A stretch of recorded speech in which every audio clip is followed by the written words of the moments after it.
Почитувани граѓани, почитувани представници на медиумите, дозволете прво, уште еднаш, на целиот македонски народ, на сите граѓани, да им честита македонската независност и самостојност, 8 септември, големиот наш национален празник. Секако, како што реков, самостојноста и самотијата не одат рака под рака.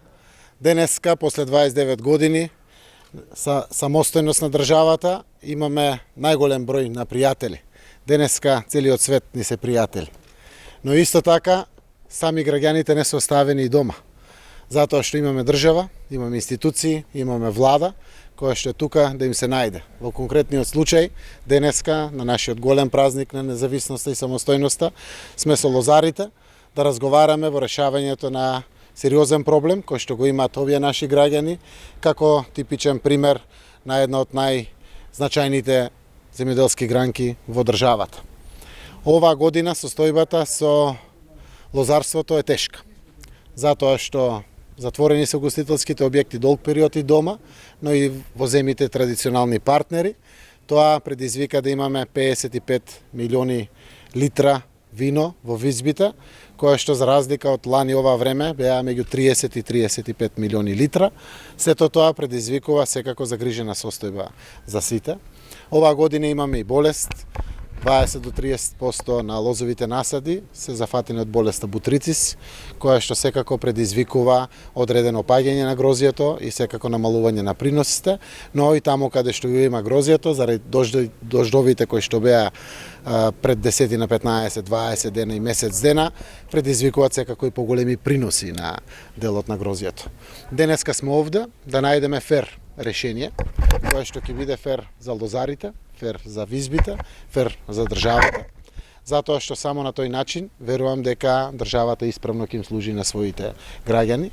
Честно се поставивме уште во ребалансот во мај месец пред изборите, предвидовме буџетски средства, знаејќи дека ќе дојдеме до вака тешка состојба и денеска сме овде заедно со подпредседателот на владата, со министерот за земјоделие, кој што е со нас, со пратениците од Македонското собрание, градоначалниците на Кавадарци, Неготино, Росоман и сите други заинтересирани, веројатно и советници од локалните самоуправи, заедно со лозарите да поразговараме за решение на конкретниот проблем. Ние разговаравме веќе со македонските визби, каде што утврдивме одредени цени. Логично, гледаме овие денови се појавуваат и различни аспекти на поставувањето на цените, но како што реков, мораме да најдеме фер и правично решение каде што ќе бидат задоволни сите, а пред се нашите граѓани на кои што им служиме, тоа се лозарите или производителите на винското грозје, кое што дефинитивно е проблематично.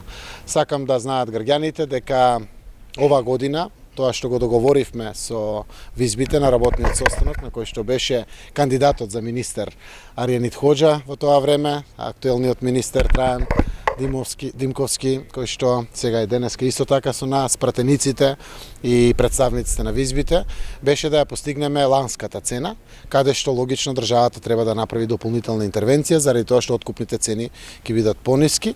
Проблемот кој што се јавува е доминантно кај Вранецот и Смедеревката. Кавадаречкиот регион има околу 40 милиони литра, цела Македонија има околу 80 милиони литра, Вранец и Смедеревка некаде 55 на 45% поделени во полза на Смедеревката и овде треба да ја направиме вистинската интервенција. Договоривме откупни цени на Вранецот 11 денари, на Смедеревката од 9 денари, каде што државата ќе интервенира 2 плюс 2 денари, вкупно 4 денари, за да ги постигнеме конечните цени во приход на лозаропроизводителите од 15 денари Вранец и 13 денари Смедеревка.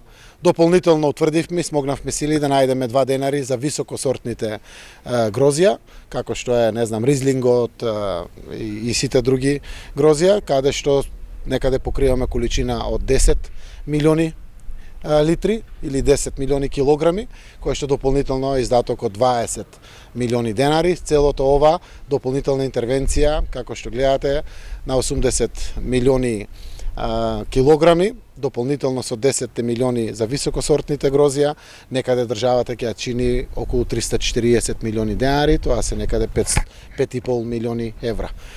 Исплативме оваа година пред неколку месеци 11 милиони евра, директно субвенции на земјоделците, и тоа се 9 милиони евра кои што се исплаќаат по основ на одржување и развој на лозови наседи или од 1 до 10 хектар 48.000 денари, тоа се 800 евра за самите земјоделци и веруваме дека со ваквите интервенции од страна на институциите ќе ги изнајдеме конечните решенија. Денеска ќе имаме, верувам, плодна и одговорна дебата со лозарите и представниците на Сдруженијата на лозарите, каде што ќе најдеме решенија. Свесни сме дека имаме и дополнителни количини, развивме метода која што се уште ја дискутираме, да помогнеме во субституција на транспортните трошоци, на наливното и на флашираното вино, и тоа 20% од транспортните трошоци за извоз на наливното вино и 30% од транспортните трошоци за извоз на флашираното вино, кое што по просек некаде околу 400 евра по возило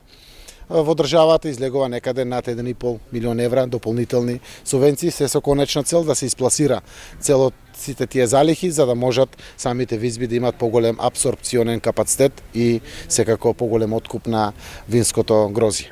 Така да денеска состанок со најважните, тоа се нашите граѓани, производителите на винското грозје, каде што верувам дека ќе утврдиме начин на решавање на проблематиката, заради тоа што за неколку дена и треба и официјално да стартува откупот, некаде во помали количини веќе почнат.